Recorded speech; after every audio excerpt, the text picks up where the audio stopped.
కళ్యాణ్ పడాలా అయితే Bigg Boss season 9 winner అయ్యాడు. And he is the winner. And runner వచ్చేసి తనుజ అయితే రన్నర్ అయింది. అండ్ ఇది మన అందరికీ ఒక గ్రేట్ అచీవ్మెంట్. ఎందుకంటే ఒక కామనర్ని అయితే మనం ఈ సీజన్ గెలిపించుకున్నాము. ప్రతి సీజన్లో ఎవరొకళ్ళ సెలబ్రిటీ అయితే హైప్ అయ్యి గెలిచేవారు. అండ్ సీజన్ 6లో పల్లవి ప్రశాంత్ మనల్ని మోసం చేసి గెలిచాడు. అండ్ ఇప్పుడైతే ఒక జెన్యున్ పర్సన్ అయితే మనం హార్డ్ వర్క్ చేసి వచ్చిన కళ్యాణ్ పడాలని అయితే మనం గెలిపించుకున్నాము. అండ్ ఇదైతే ఒక big boost Bigg Boss season 9కి. ఎందుకంటే ఇప్పుడు దాకా అన్ని హైలైట్లు అయితే జరిగినాయి ఈ సీజన్ 9లో. ఇప్పుడు అంతకంటే బిగ్ అచీవ్మెంట్ సీజన్ 9 విన్నర్ అయితే కళ్యాణ్ పడాలా అయ్యాడు.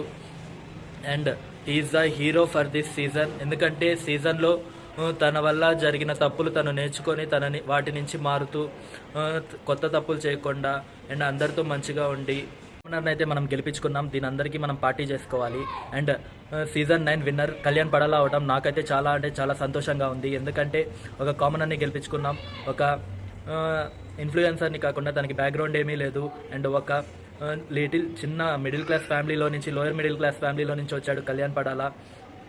అటు సైడ్ చూసుకుంటే తనుజ అయితే రన్నర్ అయింది. తనైతే కన్నడ నుంచి. అండ్ తనైతే బాగా సీరియల్ యాక్టర్. సో ఇన్ఫ్లుయెన్స్ అయితే చాలా అంటే చాలా మోస్ట్ ఉంది ఫస్ట్ నుంచి చూసుకుంటే. బట్ కళ్యాణ్ ఎప్పుడైతే తన ఆట మార్చుకున్నాడో తనైతే ఇప్పుడు విన్నర్ అయ్యాడు.